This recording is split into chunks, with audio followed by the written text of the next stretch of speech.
Magandang araw po sa inyong lahat. Sa araw na ito, mapapakinggan po natin ang kwento ng may 18 taong gulang na binatang si Ariston. Makikilala niya ang isang lalaking palaboy na babago sa diskarte niya sa buhay. Kasabay ng pagbabalik ng palaboy sa kanilang baryo, ang pamiminsala rin ng kampon ng kadiliman. Ano kaya ang lihim na matutuklasan ni Ariston tungkol sa pagkatao ng lalaking palaboy? Magtagumpay kaya siya laban sa puwersa ng kadiliman? Sama-sama po nating pakinggan ang buhay at pakikipagsapalaran ni Ariston kasama ang antingerong palaboy sa Negros. Ngunit bago po ang lahat, mga idol, huwag po nating kalimutang mag-subscribe at i-hit ang notification bell sa aking YouTube channel na The Voice Addict at Apong Isaak para sa mas marami pang makapigil hininga na kwentong aswang at katatakutan mula sa mundo ng kababalaghan.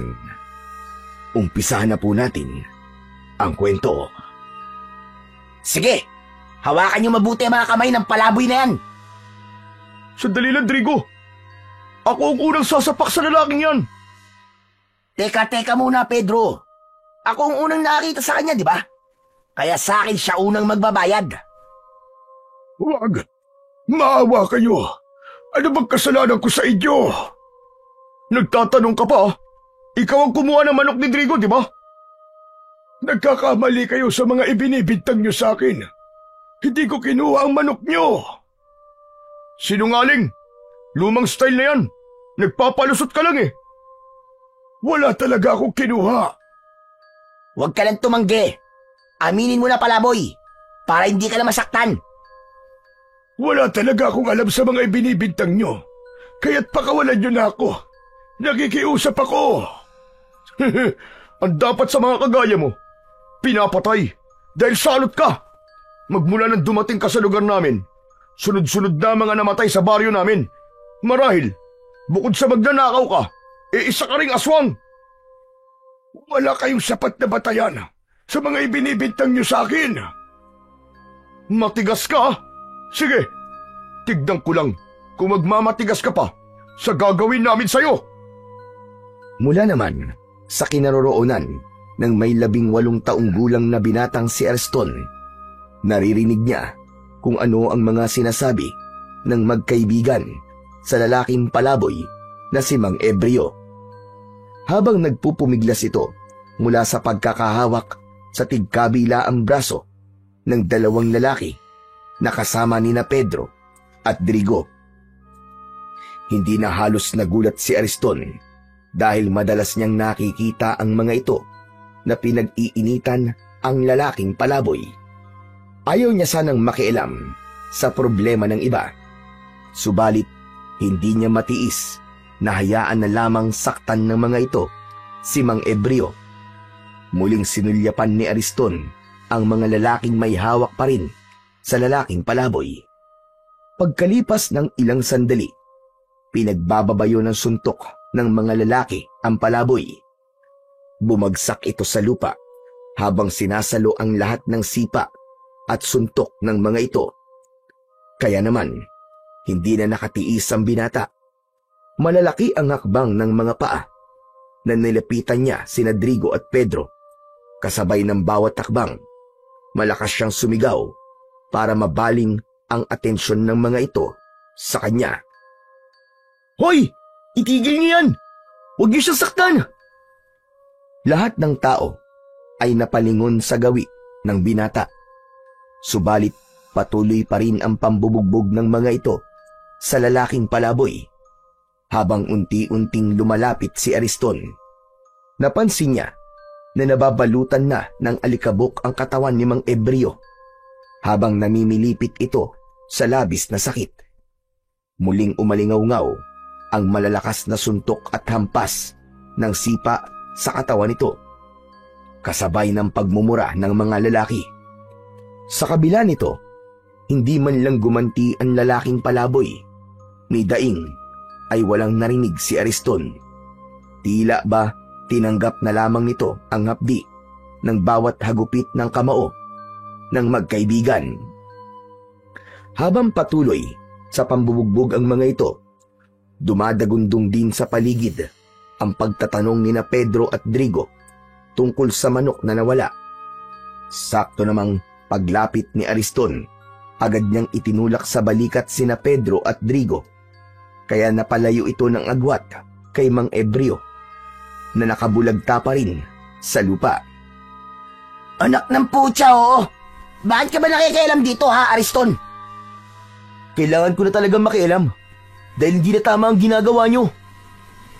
At sino ka para magsabi sa akin ng ganyan, ha? Huwag ka na magkunwari, Drigo. Alam kong gumagawa ka lang ng kwento para hindi isipin ni Pedro na ibinenta mo sa ibang manok nyo. Di ba? Kilala kita eh. Alam ko mga ganyang style mo. Drigo, anong sinasabi ni Ariston? Anak naman ng tutyang, oo. Huwag mo sabihing naniniwala ka sa kanya, Pedro. Drigo. Pwede ba? Alam mong totoo ang sinasabi ko. Nakita ko, iniabot mo ang tandang kay Mantaning, di ba? Tumigil ka. Wala katotohanan niya sinasabi mo. Bakit? Ayaw mo bang malaman ni Pedro na ibinenta mo sa iba ang manok nyo at sinolo mo ang pera? At para hindi ka makonsensya, inilibre mo siya ng alak, di ba? Tumigil ka na. Kung ayaw mo masaktan.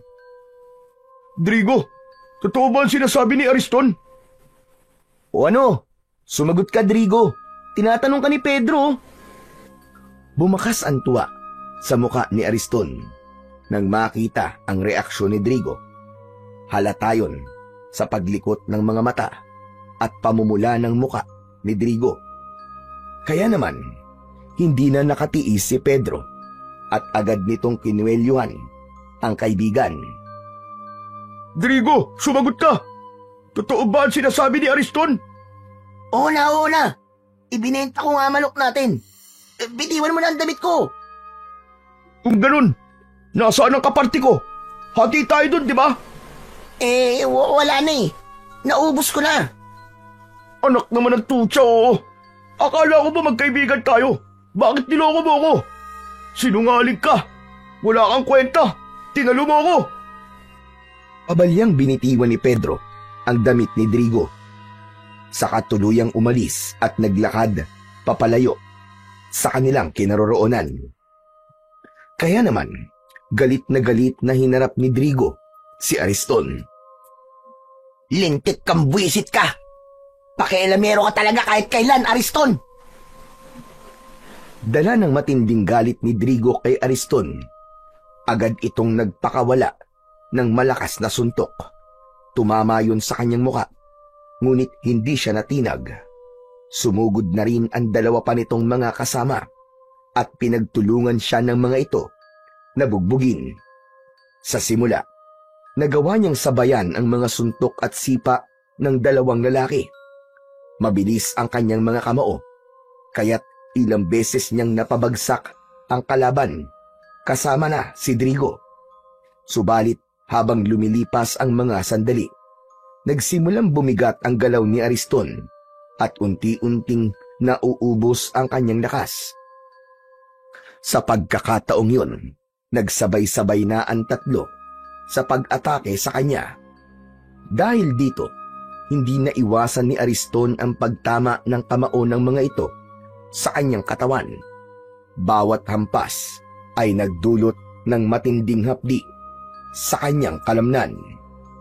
Hanggang sa huli, nawalan ng lakas si Ariston at tuluyang bumagsak sa malamig na lupa.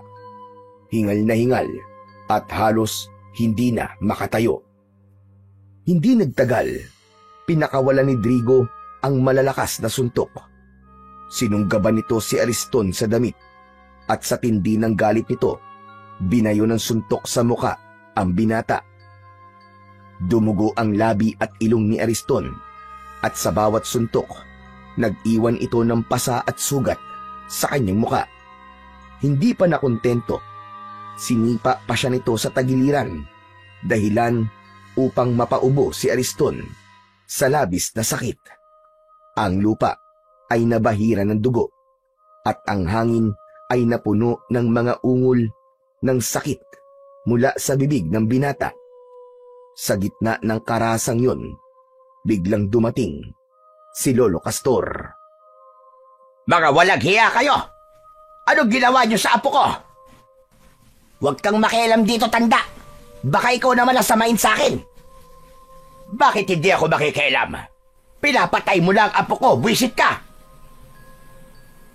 Lolo Castor, lumayo po kayo sa kanya. Huwag po kayong lalapit. Pambihira ka naman, Ariston. Ano ba nangyari? Inawat ko lang po sila eh. Umawat daw. Yung apo nyo, pakialamero yan. Lintik yan. Sinira ang diskarte ko. Nalaman tuloy ni Pedro na ibinenta ko manok namin. Kasalanan mo naman palang lintik ka. Anong kasalanan ng apo ko sa'yo? Anong dahilan? At pinugbog mo ang apo ko, Drigo? Ibinukin niya ako eh. Kasalanan niya. Siguro naman, magtatandala ang apo mong inutil, tanda. Ikaw ang dapat na magtanda. Pagsisisihan mo, ang ginawa mo pananakit sa apo ko, hayop ka. Tandaan mo yan. Huwag mo nga akong tinatakot sa pagbabanta mo. Anong magagawa mo, ha? Isa ka lang matanda at wala lang silbi. Matandang hukluban. Ah, ganun pala, ha? Sige. Tatandaan ko mga sinabi mo. Pero ito tatandaan mo, Drigo. Sa oras na saktan mo uli ang apo ko, makikita mo, pagsisisihan mo, na nabuhay ka pa. Dahil ako mismong makakalaban mo. Ako ang pakinggan mo, tanda. Dahil sa oras na makialam ka ulit sa akin at ang hambog mong apo, sinasabi ko sa inyo, ako mismo ang magpapalaya sa inyo sa baryong ito. Tandaan nyo yan! Kitang-kita ni Ariston ang panginginig sa nakadurong daliri ni Drigo dahil sa labis na galit. Kaya naman, bumundol ang kaba sa kanyang dibdib. Nag-aalala siya na baka totohanin ni Drigo ang banta. Pagkatapos nito, tahimik na umalis at naglakad si Drigo papalayo sa kanilang kinaroroonan. Kasunod nun, naramdaman ni Ariston ang pamimigat ng talukap ng kanyang mga mata at tuluyan na siyang nawalan ng malay. Sa muling pagbabalik ng malay ni Ariston, ay naramdaman niya ang maligamgam na tubig na dumadampi sa kanyang balat. Kasabay nito, naririnig din niya ang mahihinang bulong ng matanda sa pagsambit nito ng isang orasyon. Kahit nakapikit si Ariston, batid niya na ang ingay na nasa tabi niya ay nagmumula sa mga garapon na madalas gamitin ni Lolo Castor sa panggagamot. Maya-maya pa ay narinig niya na nagsalita si Lolo Castor. Bumagog ka na dyan, apo. Alam kong gising ka na. Kailangan natin na mag-usap. Nang marinig ni Ariston ang sinabi ni Lolo Castor, dahan-dahan niyang iminulat ang kanyang mga mata. Alam niyang pag-uusapan nila ang tungkol sa nangyari sa kanya. Kaya naman, dahan-dahan siyang bumangon. Si Lolo Castor naman ay tumayo at lumapit sa bintana. Bigla naman ang pagguhit ng pananakit sa kanyang katawan, kasabay ng pamimigat ng kanyang labi at panginginig ng kanyang mga braso. Sa puntong yun, nagsalita si Lolo Castor. Hindi ba't ka bilib-bilin ako sa'yo na huwag kang makikialam sa buhay ng iba, lalo na sa buhay ng palaboy na yon? Pasensya na po kayo, Lolo. Kaya lang, hindi ko po talaga matiis na hindi makialam sa ginagawa nila eh. Makakapatay na po sila ng tao eh. Aba, ano naman ngayon kung makapatay sila? Ano ang pakialam mo sa buhay nila? Tignan mo nga ngayon kung ano nangyari sa'yo. Mabuti na lamang at dumating ako. Dahil kung hindi, baka pinaglalamayan ka na ngayon.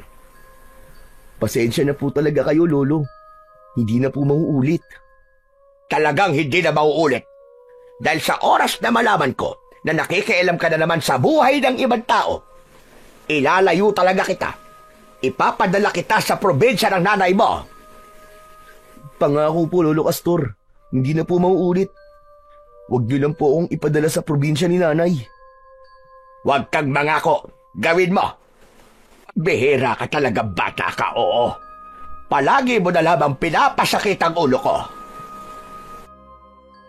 Tuluyan nang napatungo ng muka si Ariston. Wala siyang masabi. Aminado naman siya na nagkamali siya. Ilang beses siyang napapasama sa gulo nang dahil sa pangingialam niya sa buhay ng may buhay. Iniisip niya na tumulong sa iba pero hindi naman siya nag-aalala para sa kaligtasan niya. Kaya sa huli, bugbog sarado ang inaabot niya. Si Lolo Castor lamang ang natitira niyang pamilya magmula nang mamatay ang kanyang mga magulang. Si Lolo Castor ay isang mahusay na albularyo sa kanilang baryo. Naging sikat ang matanda dahil sa husay nitong manggamot. Kaya naman, yun na rin ang naging hanap buhay ng matanda pagkatapos itong tumigil sa pananabas ng tubo. Teka, sandali lamang, Ariston. Bakit ba madalas mong ipinagtatanggol si Ebreo? Ano ba ang meron? At handa ka magbuwis ng buhay para sa kanya? Hindi niyo po ba nakikita? Nakakaawa po ang itsura niya. Wala pong pamilya na magtatanggol sa kanya. Hindi ko po talaga kayang makitang may sinasaktan sa harapan ko, Lolo. Ewan ko ba? Hay nako, pambihira ka talaga, Ariston. Hanggang maaga pa, itigil mo na ang pagtulong sa iba. Itigil mo ang ugaling yan. Baka ikapahamak mo yan at pagsisihan mo sa bandang huli. Isa pa, tutulong ka na lang din naman. Doon pa, sa nasisiraan na ng ulo. Ano po ba nangyari kay Mang Embryo, Lolo Castor? 17 taon na ang nakakalipas nang maganap ang pagsalakay ng mga pirata at rebelde sa lugar natin. Kinuha nila ang mga babae sa baryo. Pinagsamantalahan sa harap ng kanilang mga asawa at ang mga sanggol noon na edad 1 taon. Pinatay ng mga tulisan sa pamamagitan ng pag-aagi sa mga ito sa ere at pagkatapos ay sasambutin ng kanilang itak. Lahat ng yon ay nasaksihan ni Embryo. Namatay ang kanyang pamilya sa mismong harapan niya. Kaya po ba nasiraan ng ulo si Mang Embryo at naging isang palaboy? Hindi yun ang naging dahilan kung bakit naging palaboy si Embryo. Hindi niya kinaya ang sakit nang mawalan siya ng pamilya. Kaya umalis siya sa baryo natin. Pero pagkalipas ng ilang taon, bumalik siya. Ganyan na ang kilos niya. Ang sabi marahil daw ay kinuha ng engkanto si Embryo. Kaya't nagkaganyan ang buhay niya. Kaya naman, nakikiusap ako sa iyo, Apo. Abay, mag-iingat ka sa kanya. Dahil hindi natin sigurado kung sino nga ba talaga ang Embryo na bumalik sa lugar natin. Ang mga engkanto ay kilala sa kakayahan na manguha ng katawan ng mga tao para sila ang pumalit. Pero sa tingin ko naman po ay mabuti po siyang tao. Naiintindihan ko na po ngayon kung bakit po siya nagkaganon. Nakakaawa naman po palang sinapit niya. Walang puwang ang awa sa kanya, Apo. Basta iwasan mo ang Embryo na yon. Bakit ko naman po siya iiwasan, Lolo Castor? Hindi po ba't mas dapat po siyang lapitan at kaawaan? Dahil magmula nang bumalik siya sa baryo natin, sunod-sunod na ang pagkamatay ng mga tao sa lugar natin. May minsan na natatagpuan sa kakauyan, wakwak ang tiyan at nagkalat ang laman loob sa lupa. Hanggang ang iba naman ay nagkakasakit. Tinutubuan ng malalang sugat sa katawan. Pagkatapos ay nilalabasan ng kung ano-anong mga insekto sa sugat.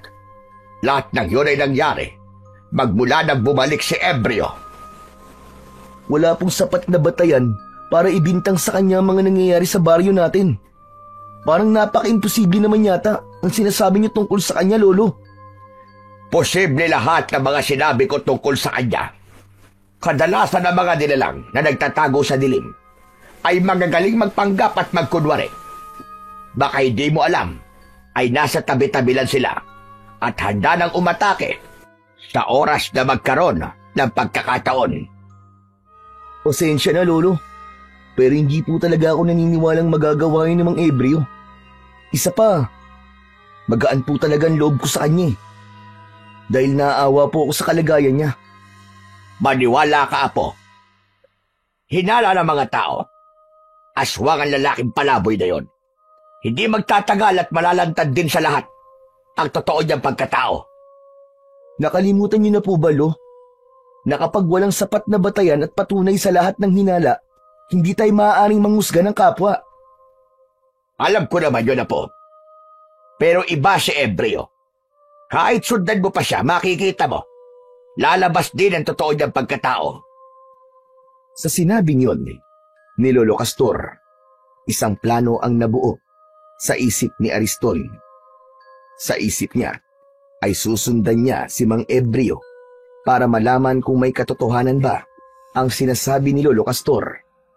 Isang malalim na buntong hininga ang pinakawalan ni Ariston. Hindi na siya nagtanong pa sa matanda.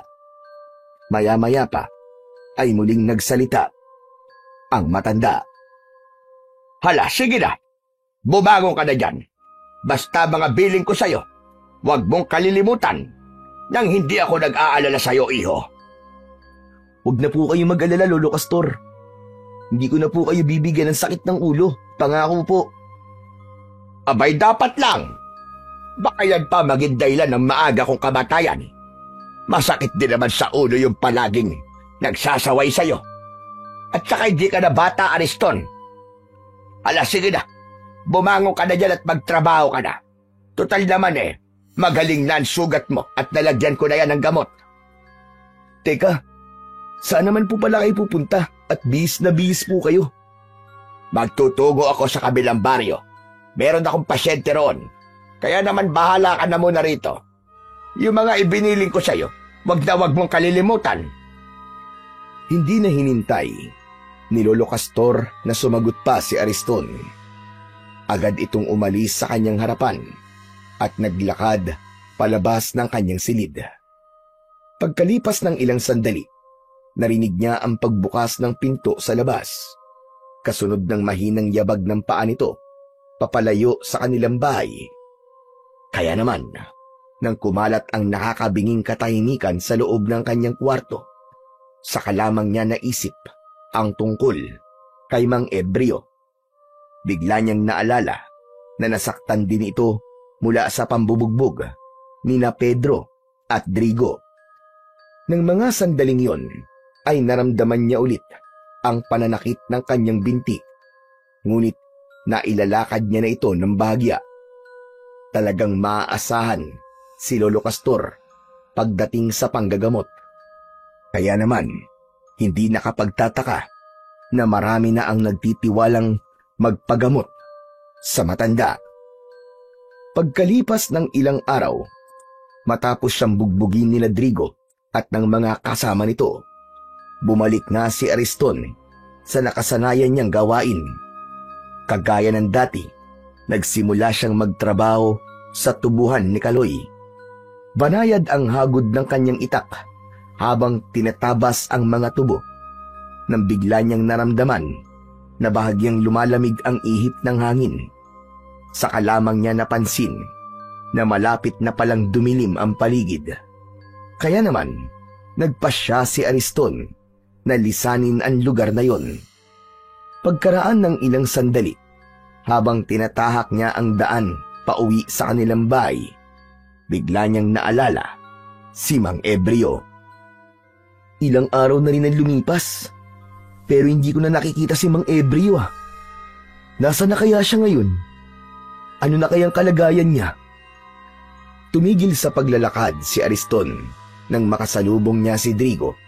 Nakatungo ang mukha nito at balot ng balabal ang buo nitong katawan. napakunot ang kanyang noo, kaya napatitig siya sa muka ng binata. Napansin niya kagad ang mga sugat nito sa balat. Nagtutubig yun at namamaga. Hindi siya maaaring magkamali. Sakit yun ng mga taong dinadapuan ng peste o salot na sakit sa kanilang lugar. Kaya naman, bigla niya itong nilapitan at hinawakan ang mga kamay nito. Drigo, sandali lang! Ano nangyari sa balat mo? Hinablot nito ang braso mula sa pagkakahawak ni Ariston. Pagkatapos ay tinignan siya nito ng matalim. Dinuro siya nito sa kanyang muka habang nanginginig sa galit. Wag mo akong hahawakan, Ariston, ha? Ang hayop na palaboy na yun. Tignan mo ang ginawa niya sa akin. Ha? Sandali, anong ibig mo sabihin, Drigo? Si Mang Ebreo ang may gawa nito sa akin, Ariston. Sigurado ko na binarang niya ako para makaganti siya sa akin. Hahanapin ko talaga siya. Pagbabayaran niya to, umanda siya sa akin.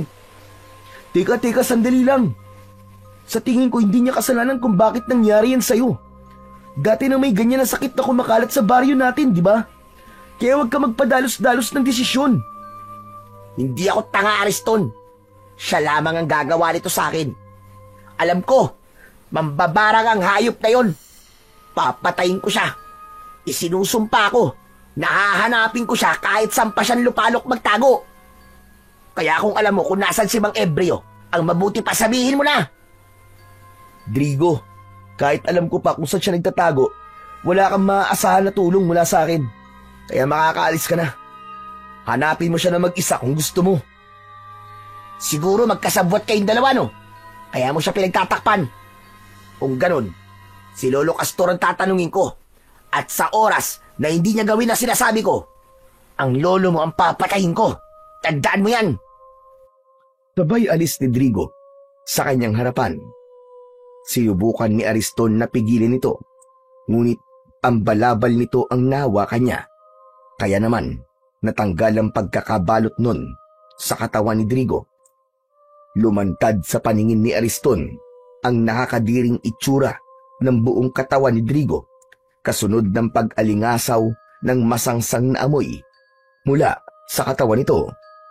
Sa pagkakataong yun, pareho silang natigilan. Kitang-kita ni Ariston ang mga sugat sa balat nito, namamaga at nagtutubig. Ang bawat paligid ng sugat ay nangingitim na at may mabahong likidong tumutulo na tila nana. At habang pinagmamasdan ni Ariston ang sugat sa katawan ni Drigo, lumabas mula sa sugat nito ang buhay at maliliit na ipis. Nagtatatalon si Drigo na pilit na pinipispisan ang sarili nitong sugat upang matanggal ang mga isip. Gusto niyang masuka, ngunit mas nangibabaw ang pag-aalala niya sa mga nakikita. Sa kabila ng sakit na nararamdaman ni Drigo, pilit nitong piniga ang sugat.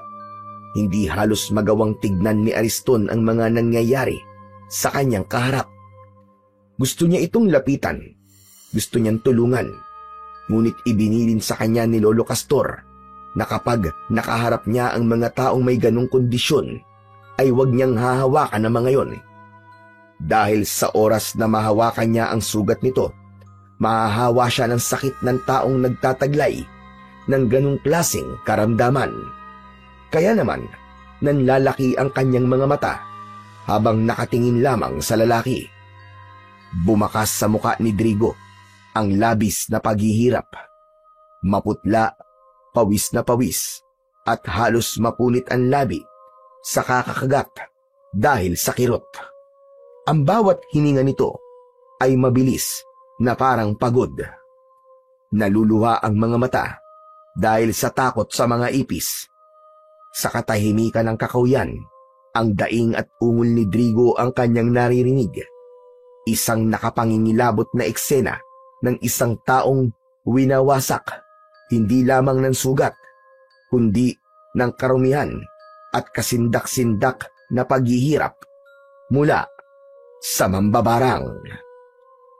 Kung nangyayari yan sa'yo, Drigo, bakit hindi ka magpagamot kay Lolo Castor? Imbis na paghihiganti ang isipin mo, unahin mo muna magpagamot. Huwag ka na magkunwari na nag-aalala ka sa akin, Ariston. Tigilan mo ako. Drigo, hindi ako nagkukunwari. Totoo na nag-aalala ako sa kalagayan mo ngayon. At si Lolo Castor lang ang makakatulong sa'yo. Wala nang iba. Pagkatapos kong bantaan ng buhay ni Lolo Castor, sasabihin mong sa kanya ako magpagamot. Hindi ko yung gagawin. Ang dapat nito, patayin ang bumarang sa akin. Yun lang ang tanging paraan. Pagkasabi nun ni Drigo, dinampot na nito ang balabal na nahulog sa lupa. Kaya nakita ni Ariston ang panginginig sa mga kamay ng binata. Nang mahawakan nito ang balabal, ay mabilis nitong ibinalot sa kanyang katawan at umalis sa lugar na yon. Nahabol na lamang ng tingin ni Ariston ang nagmamadaling si Drigo. Pagkatapos ng mga nangyari kay Drigo, parang gusto na rin niyang maniwala na si Mang Ebreo ang may kagagawa nun. Kaya naman, mas tumindi ang pagnanais niya na sundan ang lalaking palaboy. Nang mawala sa kanyang paningin si Drigo, malungkot na naglakad si Ariston pauwi sa kanilang bahay. Habang tinatahak niya ang daan papunta sa kanilang kubo, ay hindi sinasadya na nakita niya si Mang Ebreo. Papunta rin ito sa madilim na bahagi ng kakauyan. Nagtataka na napatago sa likod ng puno si Ariston. Ito na ang tamang pagkakataon para sundan siya. Gusto kong malaman kung may katotohanan bang sinasabi ni Drigo at ni Lolo tungkol sa kanya. Tumingala muna si Ariston sa langit at nakita niya na malapit ng dumilim. Ngunit yun na ang pagkakataon na pinakahinihintay niya. Ang sundan si Mang Ebreo at alamin kung ano ang katotohanan. Pinagmasdan ng binata ang kanyang itak. Sa kadahan-dahan na naglakad pasunod sa matandang lalaki. Maingat at magaan ang kanyang pagakbang para hindi nito mahalata na sinusundan niya si Mang Ebreo. Lumipas ang ilang minutong paglalakad. Nakarating sila sa kabilang baryo mula sa kanyang pinagkukublihan na puno. Tanaw niya na lumapit si Mang Ebreo sa pintuan ng isang babaeng may tinda ng tinapay. Nang hihingi ang lalaki sa ginang. Sa una ay hindi muna ito kumilos sapagkat kinilala muna nitong mabuti si Mang Ebreo. Ngunit hindi nagtagal ay nagbigay rin ang babae ng tinapay kay Mang Ebreo. Nang matanggap nito ang tinapay, ay muli itong nagpatuloy sa paglalakad.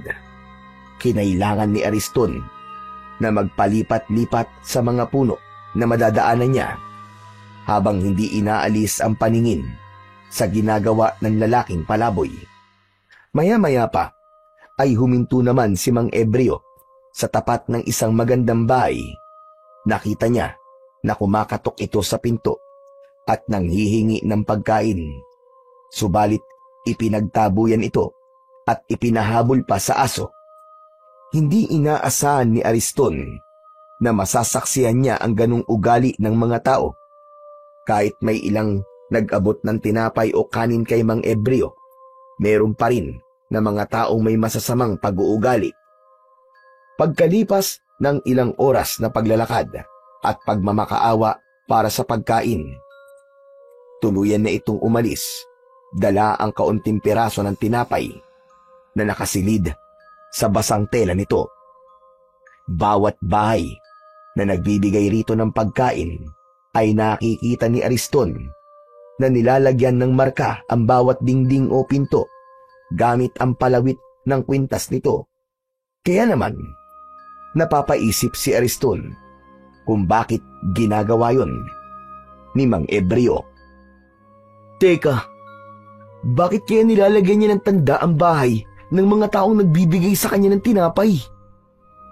At ang hindi naman nagbibigay sa kanya ng pagkain ay nilalagyan niya ng X na marka. Para saan kaya yun? Napakunot ang noo na bulong sa sarili ni Ariston. Muli niyang ipinagpatuloy ang pagsunod kay Mang Ebreo habang ang paligid ay unti-unti nang binabalot ng dilim. Bumakas ang pag-aalala sa dibdib ni Ariston. Kailangan niyang makabalik kagad sa bahay nila upang hindi malaman ng matanda ang pinaggagawa niya habang wala ito.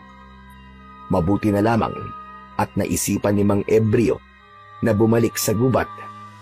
Tinaak nito ang daan papunta sa kakahuyan. Maya-maya pa ay tumigil ito sa paglalakad.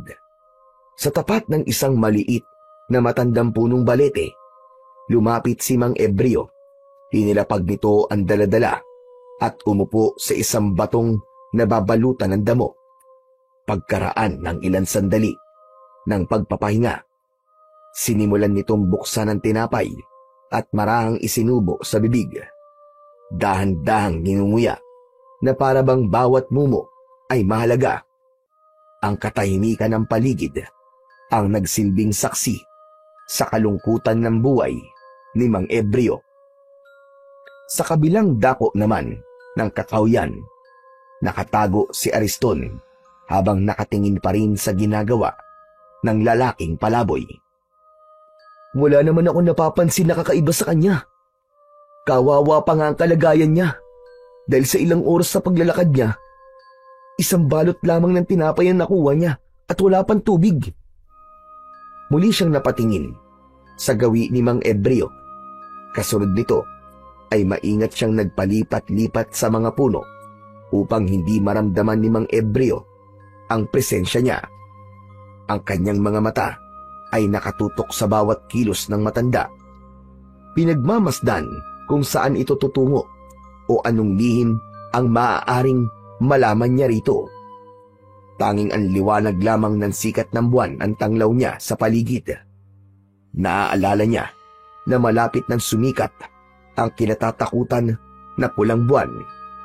Yun ang hudyat ng muling pagkabuhay ng pinakamalakas na aswang. Ayon yun sa kwento ni Lolo Castor. Habang abala siya sa pag-iisip, ay napatungo siya at muling napasulyap sa gawi ni Mang Ebreo. Ngunit nanlaki ang kanyang mga mata. Nawala bigla ang matandang lalaki sa kinauupuan nitong bato. Hala! Nawala siya! Pambihira naman, oo! Nasaan si Mang Ebreo? Saan kaya siya nagpunta? Inilinga ni Ariston ang kanyang paningin sa buong paligid. Ngunit wala na talaga ang lalaking palaboy. Kaya naman, napilitan siyang lumabas sa kanyang pinagtataguan. Naglakad siya papalapit sa bato na inuupuan ni Mang Ebreo. Ang bilis naman niyang mawala. Pambihira! Akma na sanang paalis sa tapat ng puno ng balete si Ariston nang bigla siyang nakarinig ng mahinang pag-angil sa kanyang likuran. Biglang may malamig na hangin ang dumampi sa kanyang batok. Napalingon siya at doon niya nakita ang isang nilalang na tahimik na nakatayo sa kanyang likuran. Nakangising tumutulo ang malapot nitong laway. Ang nilalang ay matangkad, payat, ngunit litaw ang matitigas na buto sa ilalim ng balat. Ang muka ay pahaba, may malalaking mata na kulay dilaw na kumikislap pa nga sa dilim. Ang bibig nito ay nakanganga at mula roon nakalitaw ang mahahabang pangil na tila panghayop, habang ang dila ay mahaba. Ang mga kuko nito ay matutulis, kasing haba ng patalim, at ang balat ay kulay abong nanunuyo, parang balat ng bangkay. Mula sa likuran nito ay umaalingasaw ang amoy ng nabubulok na laman ng tao. Nakakasulasok at nakakapangilabot. Nanlamig ang buong katawan ni Ariston. Ang kanyang dibdib ay bumilis ang tibok, at ang kanyang mga tuhod ay nanginig na parabang nawawala na siya ng lakas. Ramdam niya ang paggapang ng takot mula ulo hanggang talampakan, at ang kanyang lalamunan ay nanuyo na tila ayaw maglabas ng tinig. Gusto niyang kumilos pero nanigas ang kanyang mga kamay at sa kanyang mga mata ay malinaw na nakikita ang panganib. Isang halimaw na handang lapain siya anumang oras sa pagitan ng katahimikan ng kagubatan at ng malupit na anyo ng nilalang. Si Ariston ay natigilan, pinipilit na hanapin ang tapang sa kanyang puso, ngunit ang takot ay lalong lumakas at halos umabot na sa kanyang kaluluwa. Bigla niyang naalala si Mang Ebreo. "Ikaw ba yan, Mang Ebreo? Patawarin niyo po ako kung sinusundan ko po kayo. Huwag niyo po akong sasaktan. Maawa po kayo sa akin." Hindi siya nito pinansin. Sa halip, mas lumaki pa ang pagkakangisi nito. Hindi rin niya inaalis ang paningin sa nilalang. Tila nabibinga siya sa nakakatakot na anyo ng aswang. Tanging ang malakas na pag-angin lamang nito ang gumising sa natutulog niyang katinuan. Panay ang lunok niya ng laway dahil sa nararamdaman na takot. Dahan-dahan lumapit ang nilalang sa nakatulalang si Ariston. Bago pa siya makagalaw, isinubsob na ng halimaw ang ulo nito sa kanyang balikat. Ramdam na ramdam ni Ariston ang malamig na hininga ng nilalang. Kasunod, ang matinding hapdi ng unti-unting pagbaon ng mahahabang pangil nito sa kanyang laman. Parang mabagal na bangungot ang bawat sandali. Narinig niya ang pagkapunit ng sariling balat at ang biglang pagbulwak ng dugo na dumaloy sa kanyang damit hanggang sa kanyang dibdib.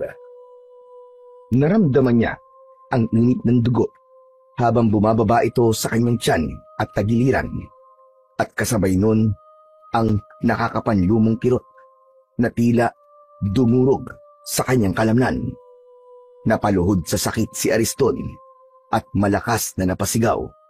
Ang kanyang katawan ay nanginginig at ang kanyang mga kamay ay pilit na itinutulak ang bibig ng halimaw. Ngunit mahigpit ang kapit ng aswang.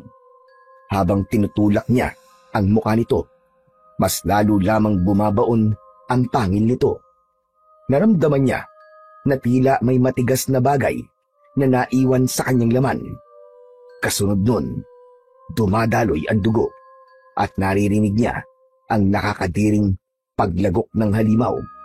Tila ba umiinom ito ng alak, ngunit ang iniinom nito ay ang mismong buhay at sariwang dugo ni Ariston. Pilit niyang nagpumiglas, hinampas ang katawan ng halimaw, ngunit walang saysay.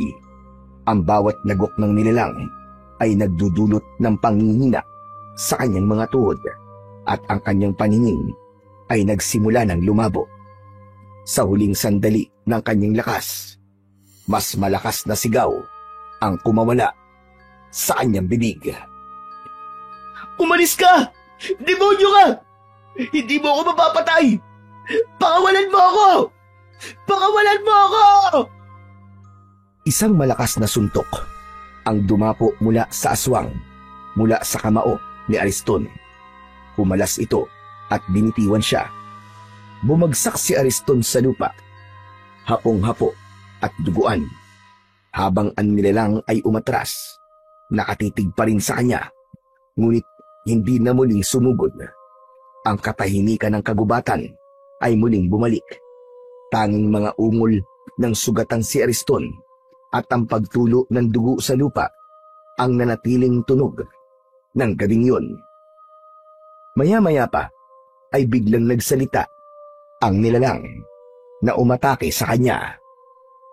"Simula ngayon, kabilang ka na sa mga alagad ko. Nagtagumpay ako." Inilinga ni Ariston ang paningin sa paligid. Umaasa siya na merong tutulong sa kanya. Ngunit ang puno lamang ng balete ang tanging saksi sa mga nangyari sa kanya. Alam niya na ngayon na si Mang Ebreo nga ang aswang na pumapatay sa mga tao. Pagkatapos magsalita ng nilalang, ay umalis ito sa kanyang harapan. Naiwan siyang nakaluhod sa lupa habang nararamdaman ang kakaibang sakit na gumagapang sa buo niyang kalamnan. Nagkikikisay ang kanyang katawan, tumitirik ang kanyang mga mata, at dala ng labis na paghihirap. Napunit niya ang kanyang damit dahil pakiramdam niya ay mainit ang kanyang katawan at tila may lalabas na insekto sa kanyang laman. Sandali pang nagkikikisay ang kanyang katawan, biglang tumulo ang malapot niyang laway. Nagugutom, nauuhaw. Yun ang kanyang nararamdaman ng mga sandaling yun. Anong nangyayari sa akin? Hindi maaari! Kahit hindi nakikita ni Ariston ang kanyang sarili, natitiyak niya na nahawahan na siya ng aswang. Isa na siyang ganap na halimaw. Hindi siya maaaring magkamali dahil ang nararamdaman niyang gutom at uhaw ay hindi para sa normal na pagkain, kundi sa karne ng tao. Napayuko si Ariston, hingal at duguan, nang biglang may dumaloy na kakaibang init sa kanyang mga ugat. Mula sa kaibuturan ng kanyang dibdib ay sumiklab ang isang malakas na kapangyarihan, at sa isang iglap ay nagliyab ng malaapoy na liwanag ang kanyang buong katawan. Ang paligid ay nabalot ng maningning na kulay pulang liwanag, tila apoy na hindi nakakasunog, ngunit umaalab ng kakaibang lakas. Ang kanyang damit na punit-punit ay dahan-dahang nilamon ng liwanag hanggang sa tuluyang maglaho ang mga bakas ng pagkasira.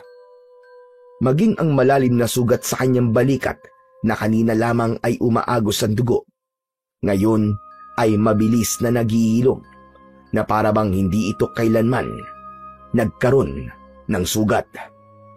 Ang bigat at sakit sa kanyang katawan ay napalitan ng kakaibang lakas. Mabilis, matalim, at umaapaw na enerhiya, tila gumagapang sa kanyang mga ugat. Tumayo ng naguguluhan si Ariston at ubod lakas na sumigaw. Anong nangyayari sa akin? Anong nangyayari sa akin? Sa kabila ng kanyang pagtataka, mas pinili niyang maghanap ng pagkain na tatanggal sa nararamdaman niyang gutom. Biglang bumilis ang kanyang mga kilos. Ang kanyang mga mata ay nagniningning na parabang mata ng isang mabangis na nilalang. Sa di kalayuan, napansin niya ang isang usa na namamahinga sa ilalim ng isang punong kahoy. Hindi siya nag-atubili. Sa isang kisap mata ay tumalon siya at sinalakay ang hayop na yon. Dala ng matinding gutom at uhaw, mabangis at mabilis na nilapa niya ang usa. Ang kanyang mga kamay ay bumaon sa katawan ng kawawang hayop. Pinunit ang laman at ang dugo nito ay dumikit sa kanyang labi. Ang bawat kagat niya ay mabilis at sabik na sabik. Ang malamig na karne ng usa sa kanyang bibig ay nginuya niya na parang hayop na gutom. Ang amoy ng sariwang dugo ay tila nagpapalakas palalo sa kanyang katawan, hanggang sa wala nang matira, kundi ang duguang katawan ng kawawang usa. Pinagmasdan niya ang kamay na may matutulis na kuko na animo ay mga patalim. Dinilaan ang natirang dugo roon at laman sa palad, hanggang sa para na siyang pusa na nililinisan ang kanyang mga balahibo sa katawan. Pagkaraan pa ng ilang sandali, unti-unti ring naglaho ang liwanag na bumabalot sa kanyang buong katawan. Ang kanyang mga mata ay bumalik na rin sa dati, at ang kanyang hininga ay unti-unting bumagal. Ang dating mabangis na anyo ay napalitan muli ng anyo ng pagiging tao. Parang isang panaginip lamang ang lahat, ngunit damang-dama niya ang lakas na ibinigay sa kanya ng kapangyarihan. Mabilis siyang kumilos at sa hindi maipaliwanag na bilis ay nakabalik kagad siya sa kanilang bahay. Doon sa tapat ng kanilang pintuan, sa katahimikan ng gabi, nanatili si Ariston. Bit-bit ang hiwaga ng kapangyarihang bumalot sa kanyang buong pagkatao. Isang lihim na siya lamang ang nakakaalam. Isang pangalan ang biglang sumagi sa kanyang isipan. Bumakas ang matinding galit sa kanyang muka. Pagbabayaran niyang ginawa niya sa akin. Ako mismo ang papatay sa iyo, Mang Ebreo. Natitiyak ko. Ikaw lang. Ikaw ang may gawa nito sa akin. Nakuyom ni Ariston ang kanyang kamay. Galit na galit siyang nakatingin sa nakasaradong pintuan. Maingat siyang pumasok sa loob ng kubo. Magaan ang hakbang ng paa upang maiwasan ang ingay. Isinumpa ni Ariston sa kanyang sarili na tatambangan niya ang lalaking palaboy at papatayin upang makaganti sa lahat ng mga nangyari sa kanya. Ni hindi na niya ginising si Lolo Castor. Diretso siyang pumasok sa loob ng kanyang silid. Naupo siya sa gilid ng katre. Isang malalim na buntong hininga ang pinakawalan ni Ariston bago siya nahiga sa kanyang higaan. Pagkatapos ng mga nangyari sa kanya ng gabing yun, agad na nakatulog si Ariston sa labis na pagod. Hindi niya namalayan na merong isang anino ng nilalang na nakatingin sa labas ng kanyang bintana. Nakangiti at punong-puno ng pag-asa na naisakatuparan na nito ang pinapangarap. Ang bumuo ng isang pinakamalakas na aswang. Kinabukasan ay nagising si Ariston sa mainit na sinag ng araw na tumatama sa kanyang muka. Wala siyang balak lumabas ng bahay dahil hindi na siya katulad ng isang normal na nilalang na makakatagal pa sa init ng araw. Dahan-dahan siyang bumangon sa kanyang katre upang isara ang nakabukas niyang bintana. Kaya naman, napansin niya na nagkaroon ng mga pulang guhit ang kanyang balat. Maputla at may bahid ng dugo.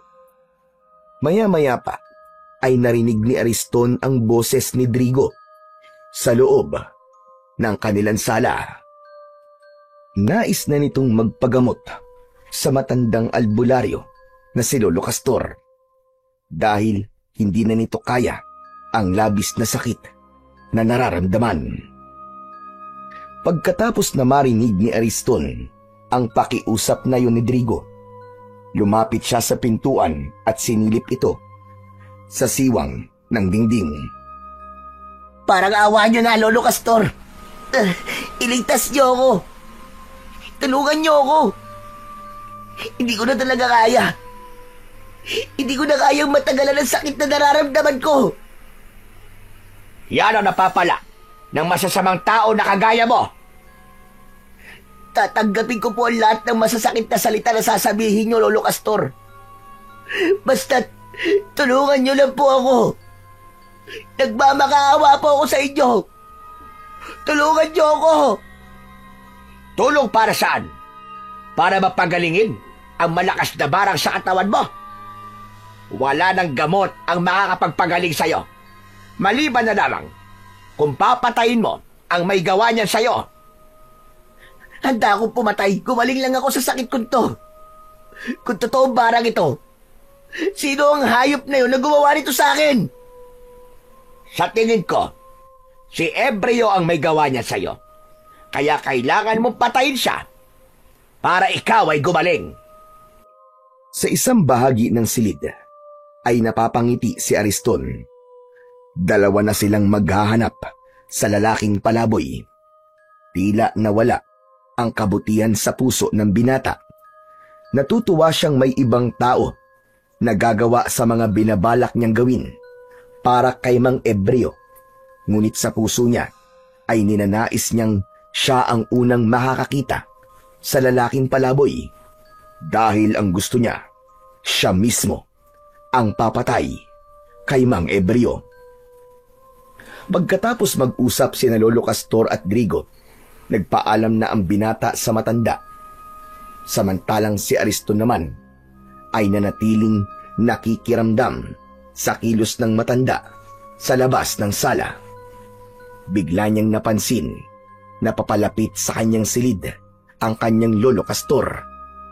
Kaya naman, mabilis siyang naghanap ng balabal. Kailangan niyang maitago sa matanda ang kanyang kalagayan. Nang makuha niya ang balabal, ay agad niyang ibinalot yun sa kanyang katawan. Kasunod nito, narinig niya ang boses ng matanda sa labas ng nakasarado niyang pintuan. Apo! Apo! Ariston! Gumising ka na dyan. Nakaluto na ako ng almusal natin. Hala, sige na. Halika na rito. Sabayan mo na akong kumain. Mamaya na lamang po ako, Lolo Castor. Masama lang po ang pakiramdam ko. Mauna na po kayo. O sige, ikaw bahala. Mauna na akong kumain ha. Kailangan ko pa magpunta sa bahay ni Pedro. Nabalitaan mo na ba nangyari kina Drigo at Pedro? Po, hindi pa po. Sagot niya sa tanong ni Lolo Castor. Nagkunwari siyang walang nalalaman tungkol sa nangyayari sa magkaibigan. Tila lampasan ang kanyang tingin at nakikita ang matanda na nakatayo pa rin sa labas ng kanyang silid. Alam mo ba na dinapuan sila ng malubhang karamdaman na para bang isang itim na barang? Si Drigo, humingi siya ng tulong sa akin at alam na niya kung sino ang bumarang sa kanya. Siguro naman maniniwala ka na sa akin. Si Ebreo, ang mambabarang na pumapatay sa mga biktima. Marahil ay naghihiganti siya sa mga taong nanakit sa kanya. Opo, naniniwala po ako sa inyo, Lolo Castor. Narinig ko po kayong nag-uusap kanina ni Drigo.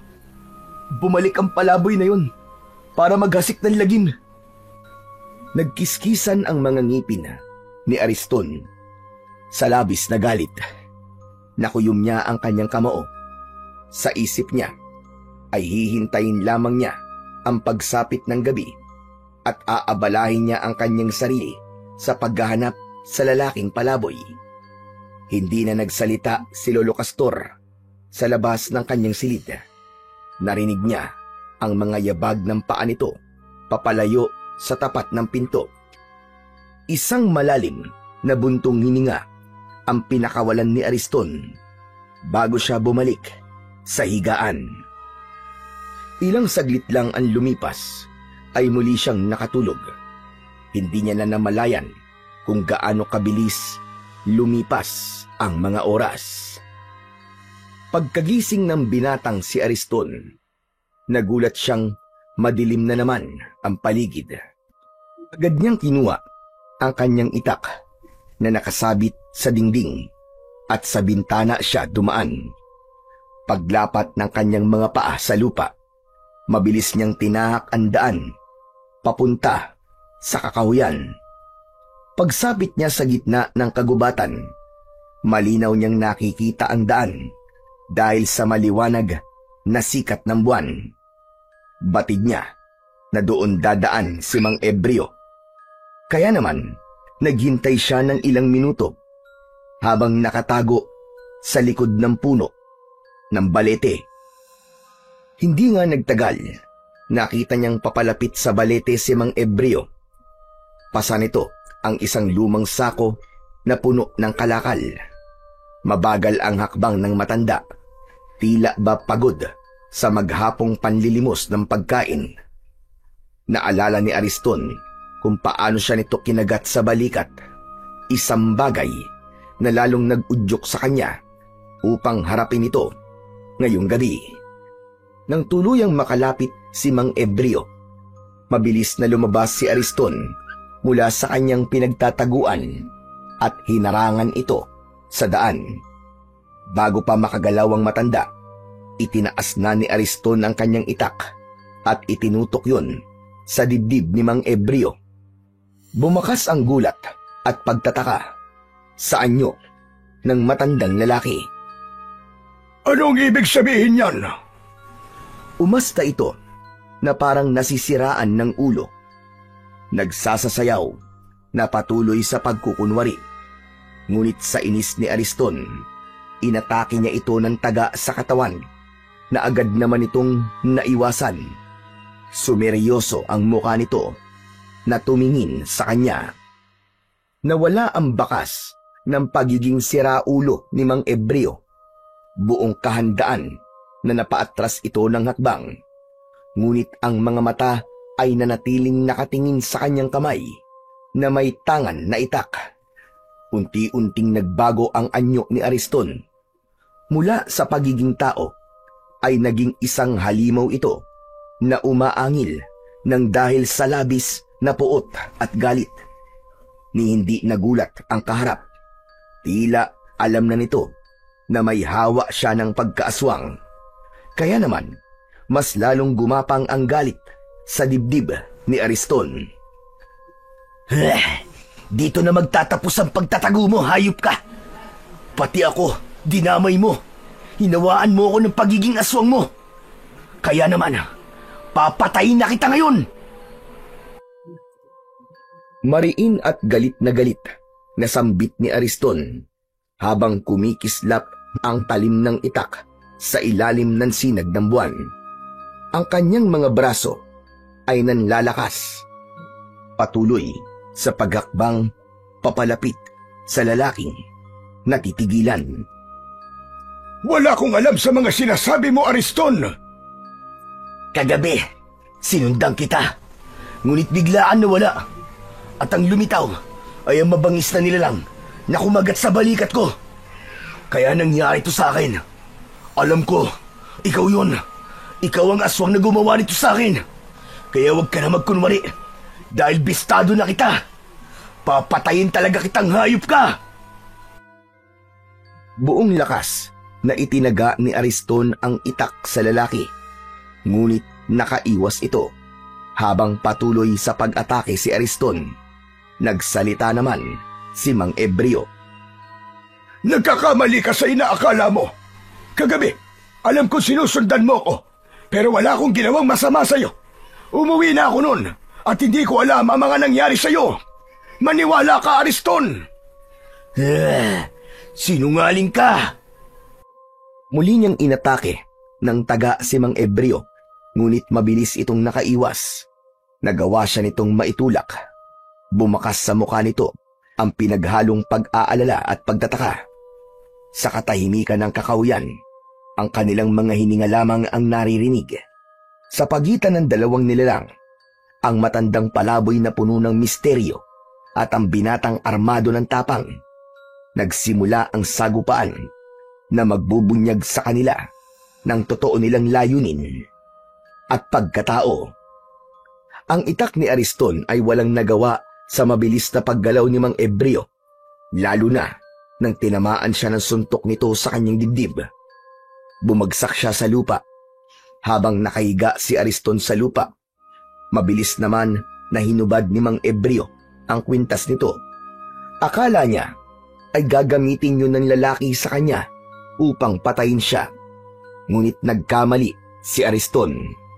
Sa pagtalon ni Mang Ebreo papalapit sa kanyang kinaroroonan, mabilis nitong naisuot ang kwintas sa kanyang leeg at agad na tumayo, papalayo sa kanya.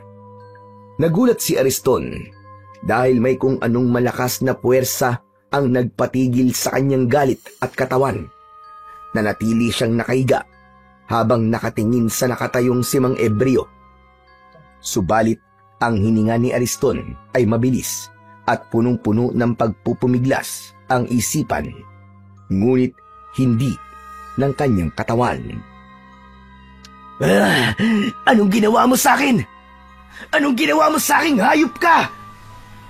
Pansamantalang maninigas ang katawan mo sa loob ng 5 minuto. Sapat na yon para mapakinggan mo ang mga sasabihin ko sa'yo. Alisin mo to! Alisin mo to, hayop ka! Alisin mo to! Tinatanggal pansamantala ng kwintas ang pagiging aswang mo at makokontrol mo ang sarili mo. Ngunit bago yon, unti-unti niyang binibigyan ng bisa ang mutya na nakatanim sa balikat mo. Walang kaalam-alam ang nilalang na nagtanim sa'yo ng mutya na isa palang pagkakamali ang ginawa niya sa'yo. Hindi ba't ikaw nga ang may gawa nito sa akin? Ikaw ang kumagat sa balikat ko. Kaya ikaw ang nagkamali. Huwag mo na subukang bilugin pa ang ulo ko. Dahil hindi ako maniniwala sa'yo. Demonyo ka! Patutunayan ko sa'yo na nagsasabi ako ng totoo. Ang kwintas na suot mo ay karapat-dapat para sa'yo. Pagmasdan mo kung paano niyan babaguhin ang anyo mo. Dahil hindi ako masamang nilalang, kagaya ng iniisip mo. Sa ating dalawa, ikaw lang ang totoong aswang. Sa ilalim ng malamlam na sinag ng buwan, hingal at pawis na pawis si Ariston habang pinagmamasdan ang pagliwanag ng suot niyang kwintas. Kanina lamang ay nanlilisik ang kanyang mga mata. Nanginginig ang kanyang mga kamay sa pananabik na mapatay si Mang Ebreo. Pati na ang galit na kanyang nararamdaman para rito ay unti-unti ding naglaho. Nagsimulang magbago ang lahat.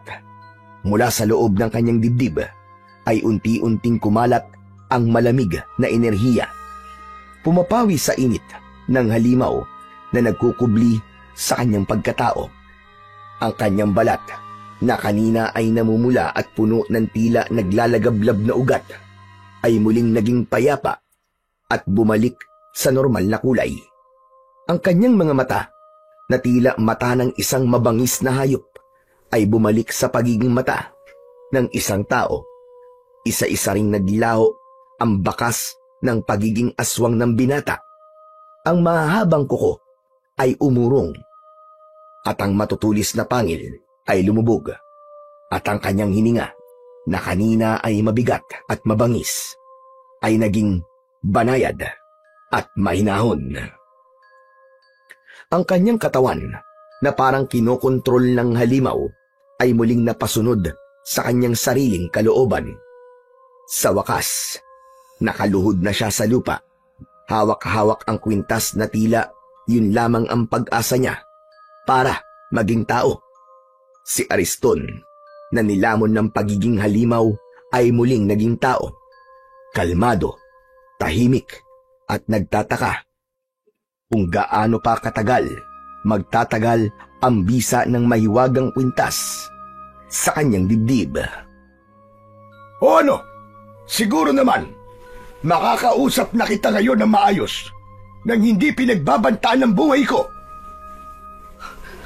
Anong nangyayari sa akin? Mananatili pa rin ang pagiging aswang mo. Ngunit hindi na kagaya kanina na wala kang kontrol. Wala akong kinalaman sa ibinibintang mo sa akin. Hindi ako ang may gawa niyan sa'yo. Hindi ko alam kung dapat ba akong maniwala sa mga sinasabi mo. Handa akong patunayan na hindi ako ang aswang. Ngayon na nalaman ko na ang sikreto mo, ikaw naman ang sumama sa akin para makilala mo kung sino ba talaga ako at kung ano ang totoo kong layunin. Huwag mo na akong linlangin. Ang mga kagaya mo ay hindi dapat pinagkakatiwalaan. Ang layunin mo ay gumanti sa mga taong nanlakit sa'yo, di ba? Ikaw ang bumarang kina Pedro at Drigo. Nagkakamali ka, Ariston. Sapagkat hindi ko yun magagawa sa kanila. Mali ang iniisip mo sa akin. Sinundan kita at alam ko kung ano ang mga nakita ko. Alam ko nga na sinundan mo ko kahapon.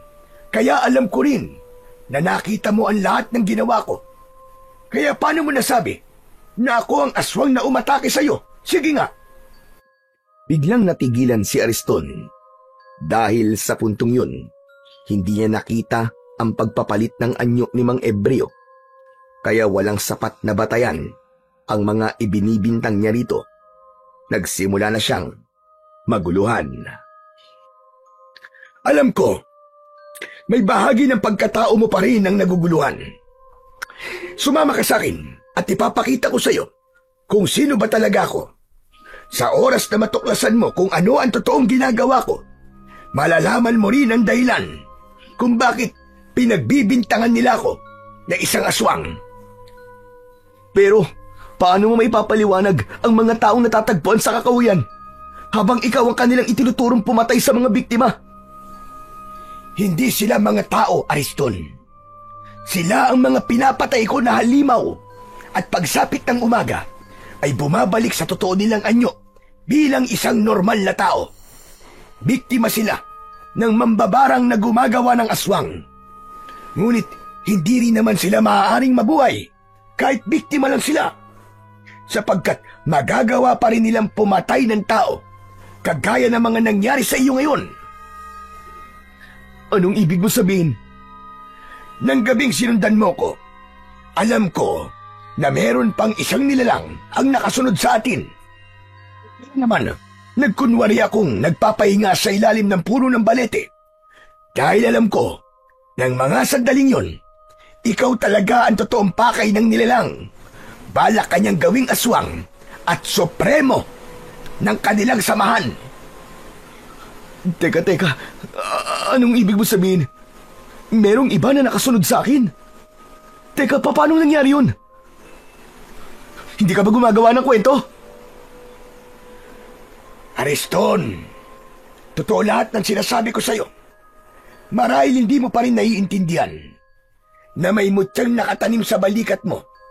Nagtagumpay siya sa pangahawa sa'yo. Kaya lang, may ginawa siyang pagkakamali. Kinagat ka niya sa tapat ng baleting ito. Sabay turo ni Mang Ebreo sa puno na nasa tapat nila bago muling tumingin sa kanya. Anong kaugnayan ng balete sa mutya na nasa balikat ko? Hindi maaaring taniman ng mutya sa balikat ang isang tao kapag nasa tapat siya ng puno ng balete. Dahil ang enerhiya ng mga engkanto na nangangalaga sa puno ng balete ay sumanib sa mutyang nasa balikat mo. Kaya nagkaroon ka ng kakaibang kapangyarihan na tatalo sa mambabarang na aswang. Sa oras na mapalabas mo ang kapangyarihan ng mutya ng aswang, mapapatay mo ang pinuno ng mga aswang. Natigilan si Ariston. Hindi siya makapaniwalang naging biktima siya ng ganoong paraan ng aswang. Subalit may bahagi sa puso niya ang naguguluhan pa rin. Nalilito siya sa maraming bagay.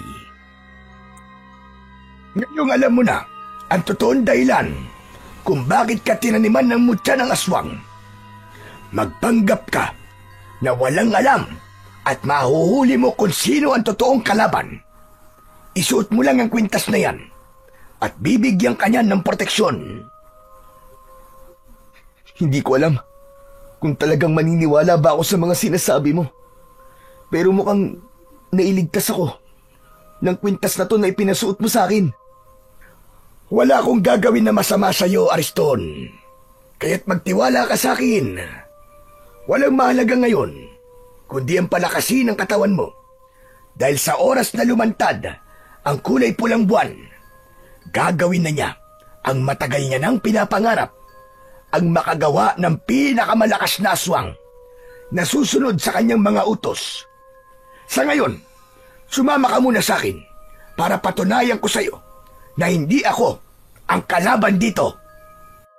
Hindi maipaliwanag ni Ariston sa kanyang sarili kung bakit bigla siyang naniwala sa lalaking palaboy. Lumapit ito sa kanya at inilahad ang kamay para alalayan siyang bumangon at tumayo. Naramdaman niya ang mainit na palad nito. Sa kanya napansin ang 2 pang kwintas na nakasabit sa leeg nito. Maya-maya pa ay nilapitan ng lalaki ang lumang sako na dala nito kanina at dinukot ang isang matalas na itak. Samantalang si Ariston naman ay pinulot ang itak na nabitiwan niya kanina. Kailangan na nating umalis dito. Ipapakita ko sa iyo kung ano totoong ginagawa ko. Malalaman mo rin na hindi totoong tao ang mga pinapatay ko. Anong klaseng mga aswang, Mang Ebreo? Mga bangkilan. May kakayahan kayong magpalit ng anyo bilang isang normal na tao at kayang maging aswang sa pamamagitan ng pagtatanim ng mutya. Magtatanong pa sana si Ariston nang mapansin niyang nagbago ang ihip ng hangin. Maging si Mang Ebreo ay naging alerto sa paligid. Kaya naman, dahan-dahan nilang tinatak ang makitid na daan palabas ng gubat. Ngunit bago pa sila tuluyang makalabas, biglang may gumalaw sa madilim na bahagi ng kakahuyan. Lumitaw sa kanilang harapan ang dalawang nilalang. Nakilala ni Ariston sina Digo at Pedro. Hindi na tao, kundi mga aswang na bangkilan. Ang kanilang balat ay kulay abo, nanunuyo at puno ng sugat na may amoy ng nabubulok na laman. Namumula ang kanilang mga mata, tila apoy na nagliliyab sa dilim. Ang kanilang bibig ay bumubuka na parang mga asong nauulol. Nagpapakita ng mahahabang pangil na tumutulo pa ang laway. Ang kanilang mga kuko ay mahahaba at matutulis, kumikislap sa ilalim ng buwan na parabang mga patalim na handang pumatay. Kasunod nito ang pagsasalita ni Pedro. Ikaw pala may gawa nito sa amin, Mang Ebreo. Kung ganun, dalawa kayo. Sabay ko kayong papatayin. Biglang sumugod si Pedro sa kinaroroonan ni Mang Ebreo. Tumalon ito na parang hayop habang nakaumang ang matutulis nitong mga kuko. Naiwasan yun ni Mang Ebreo. Mula sa kamay nito ay mabilis nitong itinaas ang hawak na itak. Kasunod ng pagliwanag ng kwintas nito, nasilaw si Pedro at napaatras. Subalit nang makabawi ng lakas si Pedro, agad nitong tinalon si Mang Ebreo. Ngunit bago pa man lumapag ang pangil ni Pedro sa leeg ng lalaking palaboy, itinapat nito ang anting-anting sa dibdib ng halimaw. Kasunod ng pagtarak ng talim nito sa dibdib ni Pedro.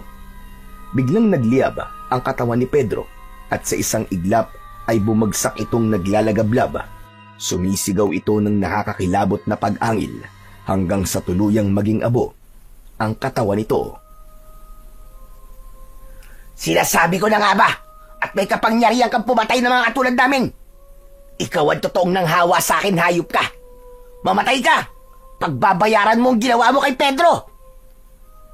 Walang kasalanan si Mang Ebreo. May ibang gumawa niya sa inyo, maniwala ka!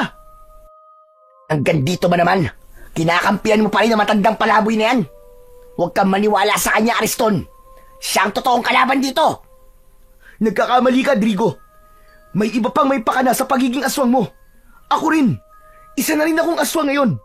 Kaya masasabi kong wala siyang kasalanan sa mga nangyayari sa atin. Maniwala ka. Hindi ako tanga. Kaya magsama kayo. Kayong dalawa ang papatayin ko. Mabilis at malalaki ang hakbang ni Drigo. Nasunugod nito si Ariston. Ngunit biglang lumiwanag ang mga mata ni Ariston. Bumalik ang pagiging halimaw niya. Ramdam niya ang lakas ng kapangyarihan na dumadaloy sa kanyang katawan. Sinalubong niya ang pagsugod ni Drigo sa kanya. Nagpambuno silang dalawa at maririnig ang ingay ng kanilang mga pag-angil. Ang kwintas na nakasabit sa leeg ni Ariston ay bigla na lamang nagliyab. Sa isang mabilis na galaw, inundayan niya ng itak si Drigo. Bumaon ng talim sa sugat nito at mula sa loob ng katawan ni Drigo, sumabog ang malakas na kulay pulang liwanag. Ang halimaw ay bumagsak sa lupa. Nagkikikisay ang katawan na parabang nalalaso nito.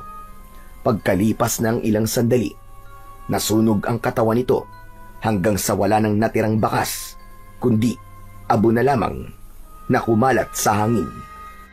Humihingal na natigilan si Ariston. Nanlalaki ang mga mata sa nangyari. Doon niya nalaman na ang kapangyarihang nananalaytay sa kanyang mga ugat ay hindi sumpa, kundi isang sandata na magagamit niya laban sa kasamaan. Samantalang si Mang Embryo naman ay nakatitig sa kanya at seryosong nagsalita.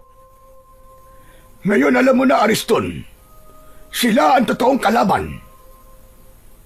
Hindi ako makapaniwala na isa kayong manunugis ng aswang. Nagkuunwari lang pala kayong palaboy para hanapin ang mga halimaw na nabiktima ng mambabarang. Tsaka, bigla ko po naalala. Nang hapon po na sinundan ko kayo, napansin ko po na naglalagay kayo ng marka sa labas ng pintuan ng mga taong mabait at naging masama sa inyo. Dahil pagsapit ng kulay pulang buwan, lahat ng may marka ng X, tatawagin sila ng kanilang pinuno para masaksiyan ang pagsanib ng kapangyarihan ng kulay pulang buwan sa katawan ng napili nilang Supreno bilang isang ganap na pinakamalakas na aswang. At ikaw yun, Ariston. Ikaw ang gagawin niyang Supremo. Aba, teka sandali lang po. Paano pong ako? Paano pong nangyari yun? Sapagkat ikaw ang pinili ng pinuno. Mahirap malaman kung sino ang totoo nating kalaban. Ngunit hindi magtatagal ay lalantad siya sa oras na magsagawa na siya ng ritual para sa'yo. Kung ganun, may posibilidad din po na mapahamak po si Lolo Castor, ganun ho ba? Oo, lahat ng malapit sa'yo. Baka nga siya pa ang gamiting pain laban sa'yo. Kaya hanggat maaari, huwag ka munang lumapit sa lolo mo. Baka madamay siya sa mangyayari sa'yo. Kailan po ba lalabas ang kulay pulang buwan? Bukas ng hating gabi, lalabas ang kulay pulang buwan. Yun ang dahilan kung bakit nagpakita ako sa'yo. Dahil gusto kitang balaan. Sa oras na masinagang ka ng kulay pulang buwan, mag-ahari ang kadiliman sa puso mo. Wala kang maaalala at susundin mo lahat ang mga iuutos sa'yo ng taong gumawa sa'yo ng pagiging aswang. Diyos ko, ano pong gagawin ko? Ayoko pong maging aswang. Wala kang ibang gagawin kundi isipin ang kabutihan sa puso mo. Dahil sarili mong isip ang magiging kalaban mo. Ngunit sa oras na may maalala kang kabutihan sa puso mo, babalik ka sa dating katinuan at ikaw mismo ang papatay sa mambabarang na aswang na bangkilan. Bumundol ang kaba sa dibdib ni Ariston nang mahaplos niya ang palawit ng kwintas. Umaasa siya na malalampasan niya ang pagsubok na yon. Ang kailangan lamang niyang gawin ay labanan ang kasamaan. Buong isang gabi na naghanap ang dalawa ng mga aswang sa kagubatan. Lahat ng makasagupa nilang may hawa ng aswang ay pinapatay na nila upang mabawasan ang mga alagad ng mambabarang na aswang. Ang ilan na hindi nasunog ang katawan ay hinayaan nilang manatili sa kakawyan. Yun ang dahilan kung bakit iniisip ng mga tao na biktima ng aswang ang natatagpuan na patay sa kakawyan. At sa pagsikat ng araw, saka lamang sila matutunaw at masusunog. Nang matapos sila sa kanilang ginagawa, ay nagpasya ng umuwi sa bahay si Ariston. Itinago niya ang kwintas sa loob ng kanyang damit at nilinisan ang kanyang sarili bago siya pumasok sa loob ng kanilang bahay. Ngunit nagulat siya nang makita ang matanda na nakaupo sa harap ng lamesa. Naghahanda ito ng pagkain na madalas nitong ginagawa kapag sumasapit ang madaling araw. Anak naman ng tokwa, oo. Kaya panay ang tawag ko sa'yo sa loob ng kwarto mo hindi ka lumalabas. Saan ka ba nanggaling, ha? Nagpahangin lang po ako sa labas, Lolo Castor. Kalalabas ko lang naman po kanini. Sa bintana po ako dumaan dahil ayaw ko po kayong magising. Pagsisinungaling ni Ariston. Yun ang kauna-unahang pagkakataon na nagsinungaling siya sa matanda. Alam mo ba, Apo? Napapansin ko, nakadalas kang umaalis. Kapag pinupunta naman kita sa tubuan, wala ka naman doon. Teka ga, saan ka ba talaga nagpupunta, ha? Ang totoo po ay sinusundan ko po si Mang Ebreo. Dahil sabi niyo po, isa po siyang aswang. Gumuhit ang pag-aalala sa mukha ng matanda at napalapit ito sa kanya. Hinawakan ni Lolo Castor ang kanyang kamay at hinila siyang paupo sa bangko, paharap sa lamesa. Apo naman, bakit ka gumagawa ng dahilan na ikakapahamak mo? Itigil mo na ito at huwag ka nang makikialam sa problema ng iba. Hala, sige na. Kumain ka na habang mainit pa ang kanin. Paborito mo ito. Sinangag at tapa na karne ng baka. Ito ang ibinayad sa akin ng mga magulang ni Pedro. Ewan ko ba, nahihirapan na akong pagalingin sila. Lolo Castor, maaari po bang huwag na kayo manggamot? Nag-aalala po ako sa inyo. Paano kung malakas po ang kalaban at kayo naman po mapahamak? Pero ito lamang ang alam kong paraan para makatulong sa mga may sakit. Kita nyo na? Lolo naman, bakit pwede kayong tumulong samantalang ako? Hindi pwede. Dahil magkaiba tayo. Ako nang gagamot samantalang ikaw. Nakakagulo lang. Lolo naman seryoso po ako. Seryoso naman na sinasabi ko, hindi ba? Kaya huwag ka nang matigas ang ulo. Ikaw lang naman ang inaalala ko, kaya sige na. Tama na ang usapan natin na to tungkol sa pagtulong-tulong na yan. Ang mahalaga, kumain ka na. Para magkalaman naman ang katawan mo. Tignan mo nga ang payat-payat mo na. Kaya hindi na tayo nagkakasabay kumain. Kaya naman, walang nagawa si Ariston, kundi pagtuunan ng pansin ang nakahain na pagkain. Bigla siyang nakaramdam ng gutom at agad na nilantakan ang pagkain na ibinigay sa kanya ni Lolo Castor. Pagkalipas ng ilang sandali, naubos niya ang pagkain, ngunit bigla siyang naglaway.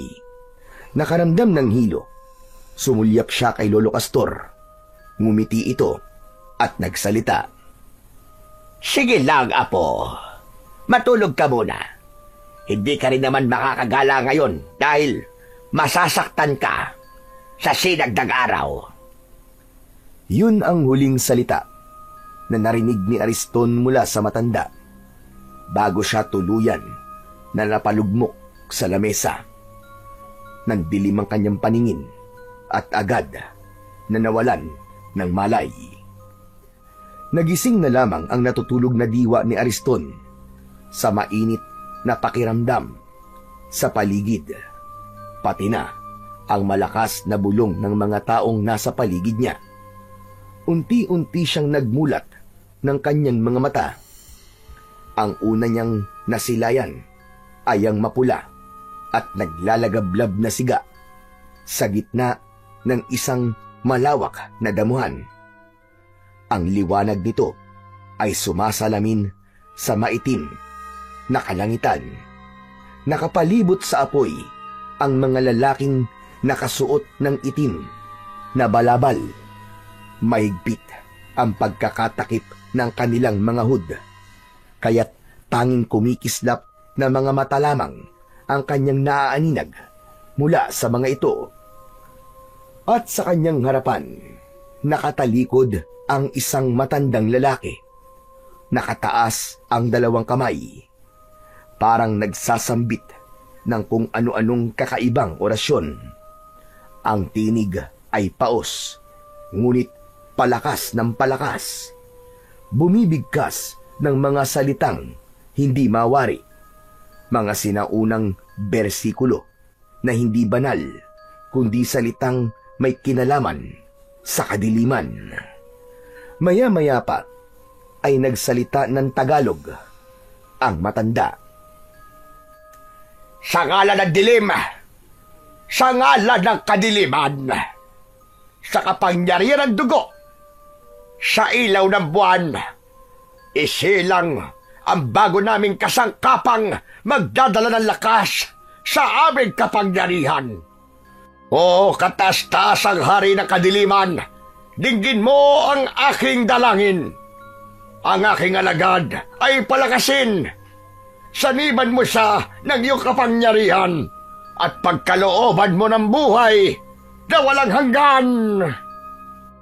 Hindi siya maaaring magkamali Si Lolo Castor ang nasa harapan niya habang ito ay nagsasambit ng mga salita.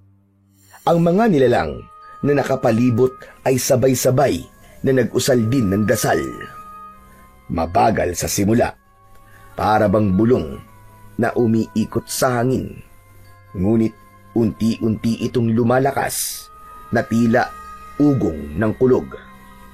Ang kanilang mga tinig ay nagmistulang alon na paulit-ulit na bumabalot sa pandinig ng binatang si Ariston.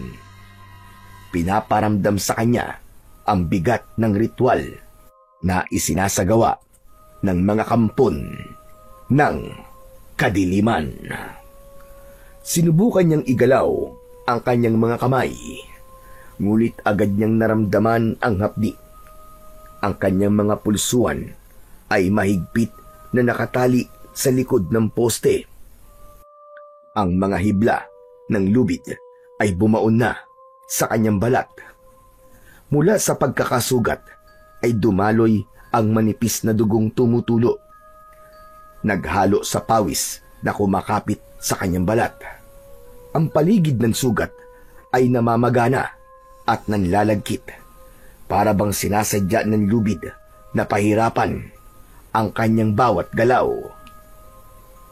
Ramdam na ramdam ni Ariston ng mga sandaling yun ang mabilis na tibok ng kanyang puso. Hindi lamang dahil sa sakit ng kanyang sugat, kundi dahil sa labis na galit. Ngayon ay alam na niya kung sino ang totoong kalaban at buong katotohanan. Naramdaman ni Lolo Castor ang pagpupumiglas ni Ariston, kaya naman humarap ito sa kanya. Huwag mo na subukan makawala sa pagkakagapos ng lubid, apo ko. Ano pong ibig sabihin nito, Lolo Castor? Anong ibig sabihin nito? Simple lang. Ikaw ang aking napiling alay upang gawing supremo. Ikaw ang magiging tapat kong alipin. Lolo, kung ano man pong binabalak niyo, huwag niyo na pong gawin. Huwag niyo pong ituloy. Baka nakakalimutan niyo po, apo niyo po ako. Sarili niyo akong dugo. Bakit niyo ako ginaganito, Lolo Castor? Tumawa ng malakas si Lolo Castor at ibinaba ang dalawang kamay na nakataas pa sa ere. Saka lumapit ito sa kanya at hinawakan ang kanyang baba. Hindi kita totoong apo, Gunggong. Ha? Ano pong ibig niyo sabihin? Hindi tayo totoong magkadugo. Hindi kita apo, tapos. Ginamit lamang kita para maisakatuparan ko ang lahat ng mga binabala ko. Hindi. Hindi totoo yan, Lolo Castor. Hindi totoo yan. Iyon ang buong katotohanan, Ariston. Hindi kita totoong apo. Hindi kita itinuring na apo kailanman. Hindi mo ba itatanong kung ano ang totoong nangyari sa mga magulang mo? Tila tumigil ang pag-ikot ng oras nang marinig ni Ariston ang mga sinabi ni Lolo Castor tungkol sa kanyang mga magulang. Parang may kutsilyong bumaon sa kanyang dibdib nang maalala ang kanyang mga magulang. Ariston! Naisip mo na ba kung ano ang ginawa ko sa kanila? Anong ginawa niyo sa kanila, Lolo Castor? Anong ginawa niyo sa kanila? Sagutin niyo ang tanong ko! Magsalita kayo! Pinatay ko sila para makuha ka. Ikaw ang napili kong magdadala sa aking mutya na ibinaon ko na sa balikat mo. Inalagaan kita ng ritual at orasyon. Pero ngayon, ito na ang pinakahinihintay kong sandali.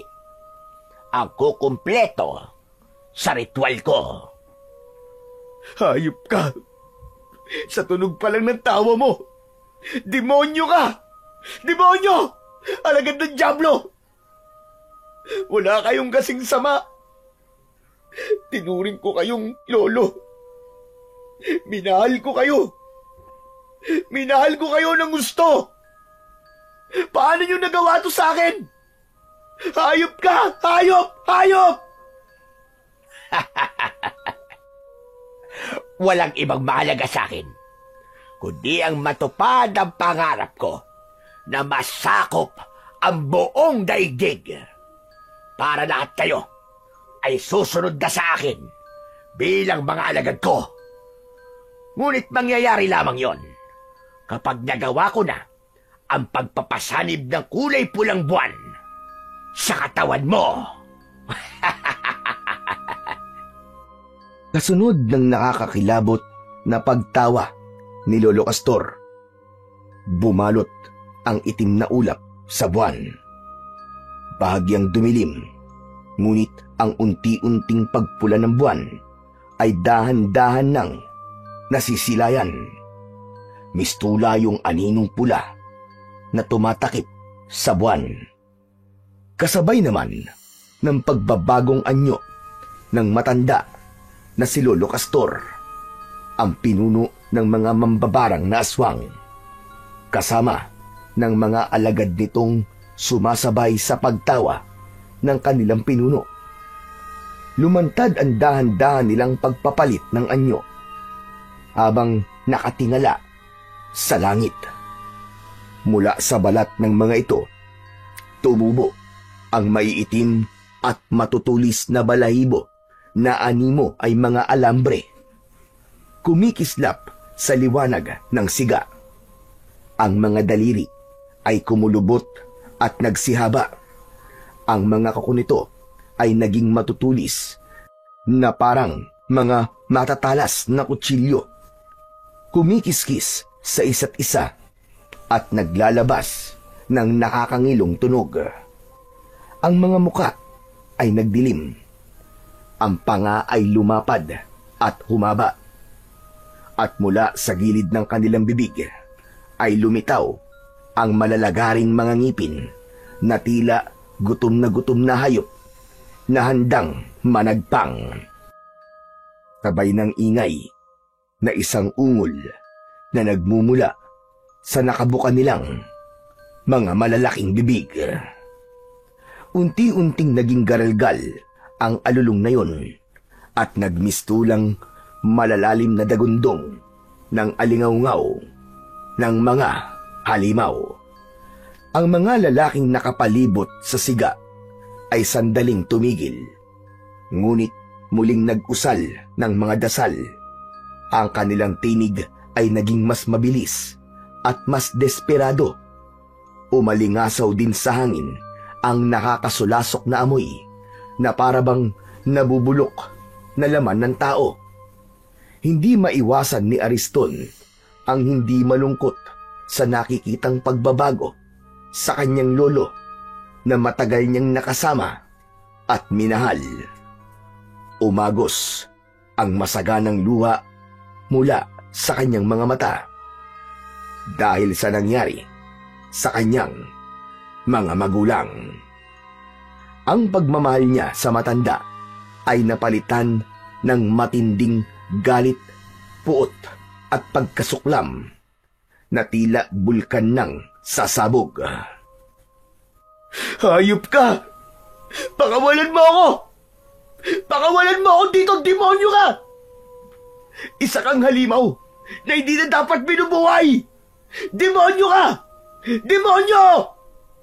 Hindi kayo magtatagumpay sa mga binabalak nyo! Tandaan nyo yan! Pag nakawala ako dito, papatayin kita! Tatagtanin kita ng pinong-pino! Umalingaw-ngaw ang galit na boses ni Ariston. Ngunit hindi pa man nakakasagot si Lolo Castor. Nagsimulang pumula ang kulay ng paligid. Biglang sumilip ang kulay pulang buwan mula sa ulap. Ang liwanag nito ay tumama ng diretso sa katawan ni Ariston. Para bang kuryente yon na binalot ang buong katawan ng binata. At sa isang iglap, naramdaman ni Ariston ang walang kasing sakit na pagtama ng kung anong bagay sa kanyang dibdib. Naglaho ang kanyang galit at napalitan ng tila pagkalimot sa kanyang katauhan. Ang kanyang balat ay tila nagningning na para bang kumikislap na bakal. Bawat hibla ng damit ay nagliyab ng bagya at napunit. Nagkalasog-lasog sa lakas ng enerhiya. Ang mga ugat sa kanyang mga braso ay nagpakita. Kumikislap sa ilalim ng balat na para bang may dumadaloy na baga. Nang umpisang umihip ang malamig na hangin, ang lupa sa ilalim ng kanyang mga paa ay bahagyang yumanig at ang mga damo ay gumalaw. Hinahatak ng hindi maipaliwanag na puwersa. Ang kanyang mga mata ay kumislap ng gaya ng nagbabagang baga. Sa malakas na daloy ng kapangyarihan, nagawa ni Ariston na sirain at wasakin ang lubid na gumagapos sa kanyang mga kamay. Wala siyang maalala tungkol sa kanyang sarili. Wala siyang ibang nakikita kundi ang matandang aswang na inuutusan siyang tumayo. Sige! Tumayo ka lang, aking mahal na apo. Tuparin mo ang bawat kahilingan ko. Sumalakay ka sa buong baryo. Patayin mo silang lahat. At wala kang ititirang buhay ni isa sa kanila. Masusunod po, mahal kong lolo. Ang kilos at anyo ni Ariston ay nagmistulang nag-ibang nilalang. Wala na sa katinuan at walang naaalalang kabutihan sa puso. Ang naaalala niya ay kung paanong pinatay ng taong bayan ang kanyang mga magulang. Kaya naman, bumalot ang galit sa kanyang dibdib. Sige, ipagiganti mo ang mga nangyari sa mga magulang mo, apo ko. Ipagiganti mo! Manasanang maglalakad si Ariston para sundin ang utos ni Lolo Castor nang biglang dumating si Mang Ebreo. Dala ang pang-spray ng lason sa tubo. Naamoy kagad ni Ariston ang bawang sa kagamitan na hawak ni Mang Ebreo. Ariston, gumising ka! Siya ang totoong kalaban! Huwag kang sumunod sa utos niya! Gumising ka, iyo! Huwag kang maniwala sa kanya, apo. Siya ang tunay na pumatay sa mga magulang mo. Naguguluhan na nagpalipat-lipat ng tingin si Ariston sa dalawa. Wala siyang maalala at hindi niya naiintindihan ang mga sinasabi ng mga ito. Sa kanyang nalilitong isip, nahawakan niya ang kwintas. Tila may puwersang nagpapaalala sa kanya ng konting eksena na natatandaan niya. Nakita niya sa kanyang alaala si Mang Ebreo habang nakikipaglaban ito sa mga halimaw, pati na ang mga ibinili nito sa kanya. Kasabay nito, lumiwanag ang kanyang mga mata. Sino ba talaga nagsasabi sa inyo ng totoo? Sino? Ako, Ariston! Ako ang nagsasabi! Nangako ka na hindi ka magpapasanib sa kasamaan! Ako ang paniwalaan mo, apo. Ako nagsasabi sa iyo ng totoo. Patayin mo ang lalaki niyan dahil siyang pumatay sa mga magulang mo. Kalokohan! Hindi ko pinatay ang mga magulang mo, Ariston. Dahil ako ang tunay mong ama. Siya ang totoong pumatay sa pamilya ko.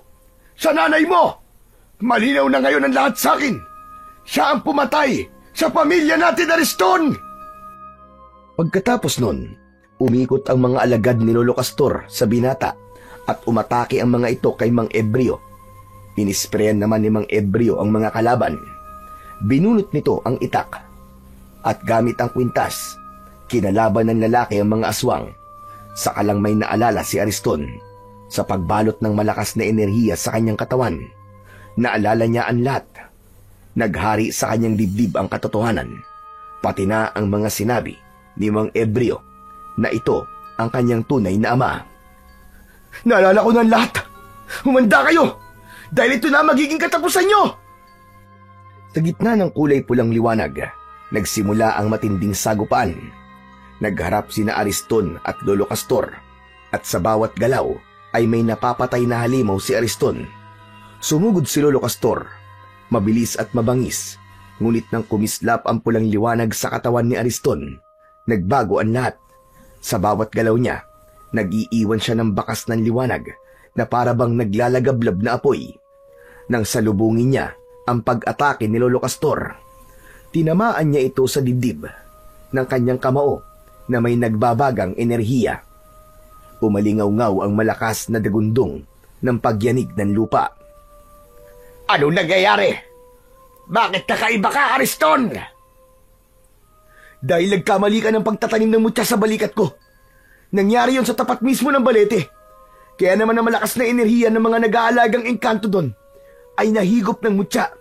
At yun mismong gagamitin kong pampatay sa'yo at sa mga halimaw na kagaya mo. Malakidlat ang suntok na tumama sa katawan ng pinuno ng mga bangkilan. Tumalsik ito. Ang balahibo ay nagliyab sa bawat atake sa kanya.